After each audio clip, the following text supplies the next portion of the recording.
So mukhang delikado po ang prangkisa ng SMNI. Well, ang YouTube channel ng SMNI, yung pinakamalaki, yung 2 million ang followers na, tanggal na. Sa Facebook, hindi na rin sila mahanap yung SMNI News na millions ang followers. Mabuti na lang may mga backup accounts sila, may backup YouTube channels, meron din sila mga backup pages, pero kakaunti pa lang yan eh. And malaking pilay po talaga at dagok yung, di ba? Winawalang hiya ang ating social media accounts. Kasi ano yun eh, parang although hindi kumbaga nakikigamit lang tayo ng YouTube and Facebook, ano natin yun eh, parang personal info natin. Isipin nyo kung wawalang hiyain nga yung ating Facebook account na nangyari pa nga po sa inyong prinsesa. Binura ng tuluyan mga ate at kuya. Hindi suspended. Binura nila ng tuluyan. Nawala na yung aking Maui Becker pa yun eh. Maui Becker account. And I think pinaltan ko ng Maui Spencer. Maalinman. Maui Becker yata. Binura nila.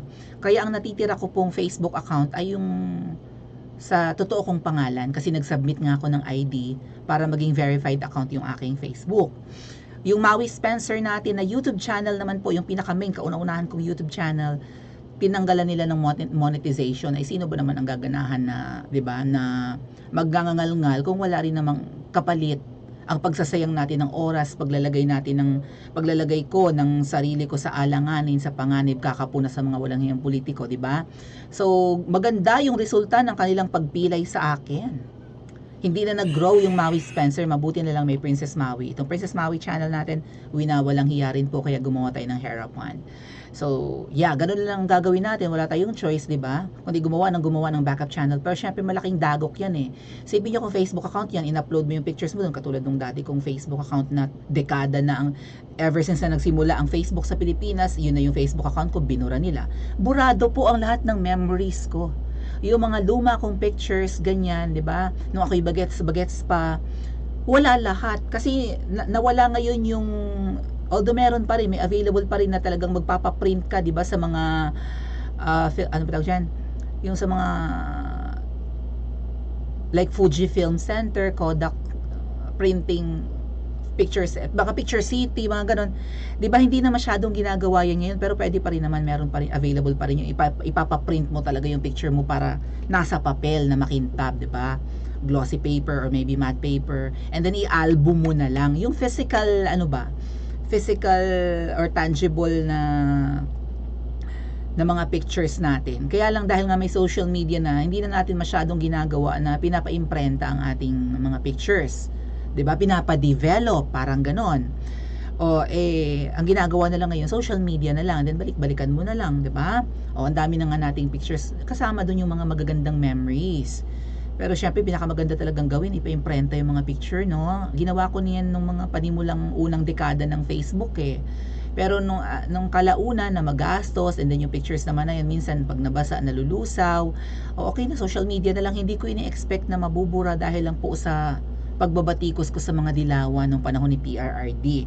And ngayon ang SMNI na syempre nag-invest sila dyan, 'di ba? Yung balita nila hindi lang ini-ere sa airwaves ng Pilipinas, kundi nasa YouTube and Facebook. Burado na yon yung mga social media accounts nila, burado yung mga matatagal nila, yung mga videos nila, magaganda, yung nag-effort silang mag-edit, mag-research, 'di ba, magbalita, mag-produce ng mga shows and news, tapos buburahin lang. And syempre kumikita yun. Kung ako nga na lilit ng channel ko, sapat sa akin yung kita nito eh. How much more yung millions of followers na katulad ng SMNI. So nakakadagdag yun sa kanilang revenue, pambayad nila ng, 'di ba, ng mga gastusin sa equipment, sa mga tauhan, lahat na pang tulong sa mga nangangailangan kung sila may mga foundation. So, malaking dagok yan. And ito nga po, hindi lang po yung kanilang mga social media accounts ang tatanggalin, pati na rin po ang prangkisa binagbabalaka na dahil lang po sa di umano'y fake news ni Ka Eric. At itong kongresista, kayo na po ang magsabi kung siya baga ay sumisip-sip lang kay Tamba or may dahilan siya kung bakit gusto niyang imbestigahan, ipatawag sa Kongreso ang SMNI. At delikado nga po ang prangkisa. So, ibig sabihin, mawawala din sila sa airwaves. Hindi na sila mapapanood sa TV, hindi na sila mapapakinggan sa radyo ang SMNI. Pero kung tatanungin yung mga ate at kuya, simple lang ang dahilan ng lahat ng ito. Platform kasi ni PRRD ang SMNI. ang dating Pangulo natin na napaka-popular pa rin hanggang ngayon at naniniwala akong mas popular siya kay Koteng. Tama? Comment nyo sa comment section. Mas sikat pa rin si PRRD kay Koteng, mas masipag kahit mas may edad, mas epektibong presidente, mas gusto ng taong bayan, gusto nilang tanggalan ng platform kasi sa SMNI napapanood si PRRD at isang buga lang ni PRRD, isang programa na tumatakbo ng 2 hours lang, giba na ang mga, di ba? Masama ka lang sa mga mababanggit ni PRRD, masisira talaga ang reputasyon mo. Mabubuking ang anomalya. Okay, eto nga po ang balak laban sa SMNI.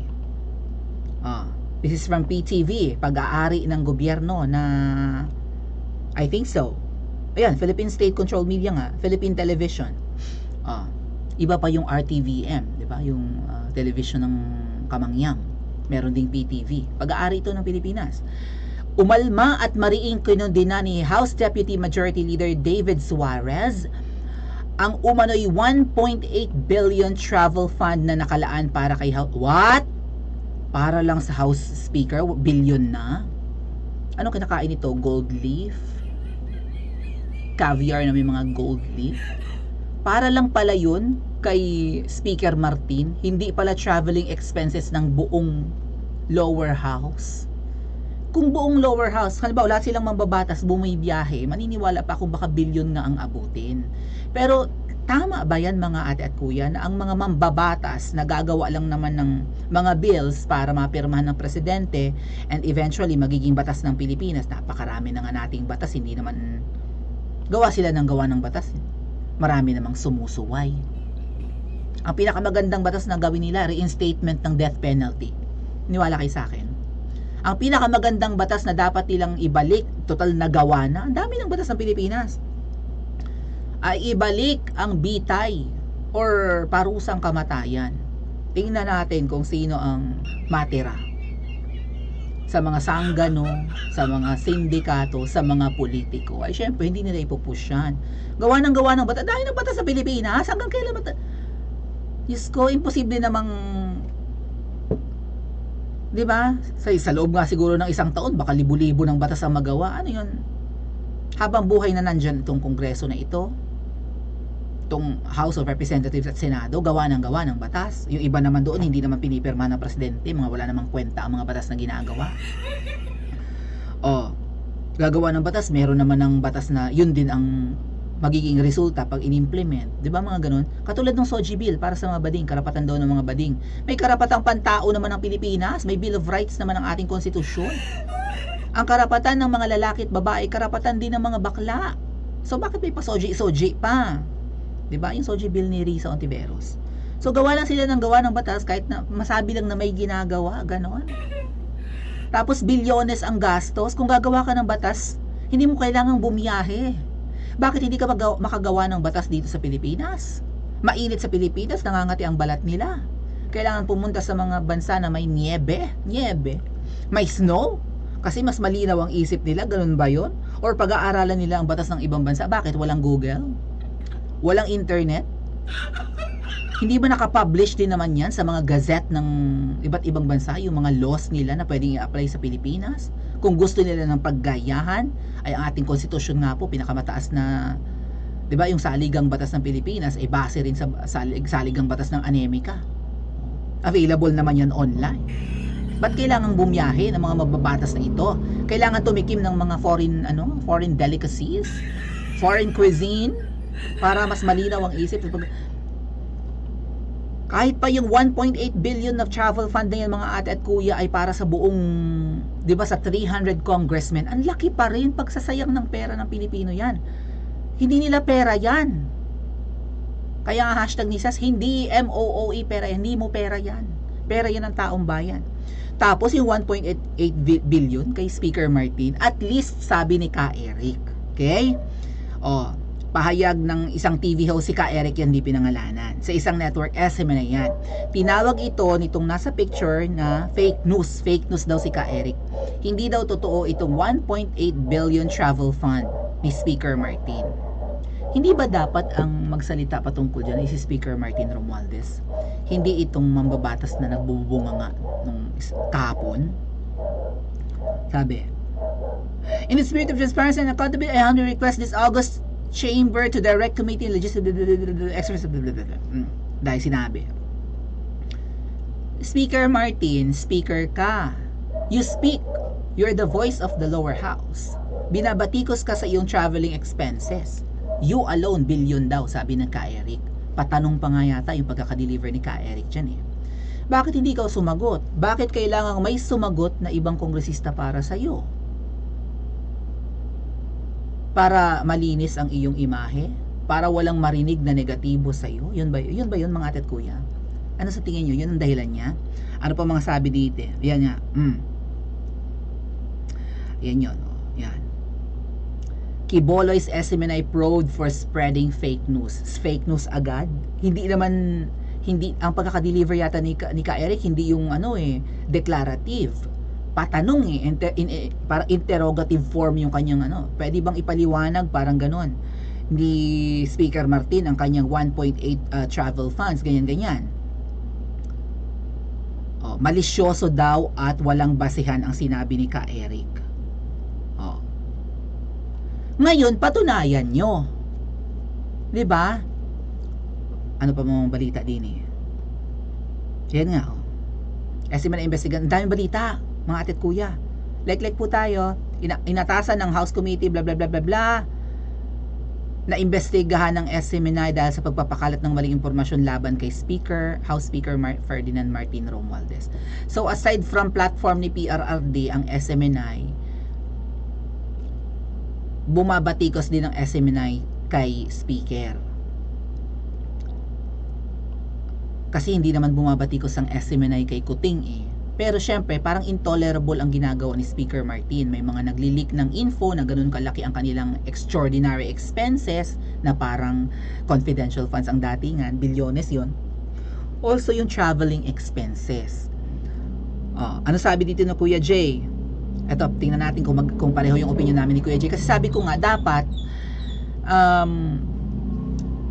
kung hindi bilyones ang kanilang traveling expenses, magpakita sila ng audit. Kasimple lang yun eh. Ilang beses sumama sa biyahe ni Kuting si Speaker Martin. Gaano kalaki ang gastos niya.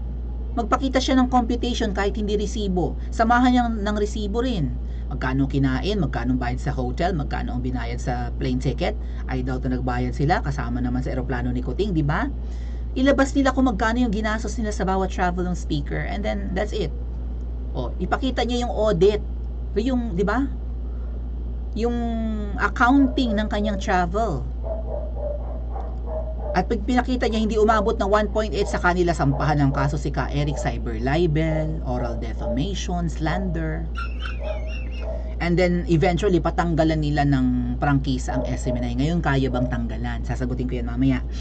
Kaya ba nilang tanggalin ang prangkisa ng SMNI katulad ng ABS-CBN? ABS-CBN the second na ba ang SMNI? Mamaya. Una, kung mali yung lahat ng gumastos ng halos 2 bilyon si Speaker Martin. Salamat po Miss Yeng from Hong Kong. Ano ang tamang halaga na ginastos sa mga biyahe ng puno ng mababang kapulungan ng Kongreso si Speaker Martin niya? Is it 1 billion, 800 million ba, 700 million? Latagan nyo ng kwenta, computation ng ginastos para mapahiya yung reporter na si Ka-Eric ng SMNI or yung announcer. Pangalawa, kung mali, edi sampahan sana ni Mr. Romualdez ng criminal and pareho kami ng opinion. Civil libel complaint, yung reporter, or cyber libel siguro yan, or whatever. Yung reporter, si Ka-Eric, para pagdusahan yung pagkakamali. Right? Bakit ikaw, pareho talaga kami. Bakit ikaw, Kong Suarez? Saan yung Kong Suarez? Ito, di ba? Yan. Nasa, yan. Ito, mababatas na medyo panot siya. Panot siya ba? Panot siya yung matamis. Mukha siyang panot siya eh. Sweet siya eh. Or panot siya. Ikaw, Kong Suarez, ang atat na atat ipasara ang SMNI, hindi naman ikaw ang tinutukoy sa nasabing report. Oo nga, di ba? You were never mentioned in that report. Kasama ka ba sa mga biyahe ni Mr. Romualdez kaya aligaga ka na matanggal ang prangkisa ng SMNI? Question mark. Sino nagpapagalaw sa iyo, Mr. JJ Suarez? Hindi kaya may basbas ni Boy Itlog ito? Or ni Jubei Anjohas? By the way, kaano-ano kaya ng kaibigan ko na mahusay maglaro ng golf na si Kong Danny Suarez, itong mamang ito. Kasi si Kong Danilo disimulado sa galawan, paibabaw man yan o pailalim na diskartihan. Hindi kaya kamag-anak din nitong matabang Suarez, yung kaibigan ni Kuya Jay, na matino naman daw na mambabatas. Oh, bakit ikaw nga ang aligaga? Ikaw ang galit na galit, gigil na gigil at gusto mo agad tanggalan ng prangkisa. Ngayon, kung ako tatanungin yung mga atit kuya, hindi delikado ang prangkisa ng SMNI. Unang-una, hindi pa tapos. Sila ba ay hindi pa tapos ang prangkisa, di ba? Tatakbo pa yan. Ang prangkisa ng ABS-CBN, paso. Tapos na nung 2021, I think, or 2020. Panahon ng pandemic. Paso na. Ang nangyari sa ABS-CBN, hindi lang binigyan ng panibagong prangkisa. Kasi maraming violation. So bakit ang tumatakbong prangkisa, although pribilehiyo yan, ng SMNI ay gusto nilang tanggalin?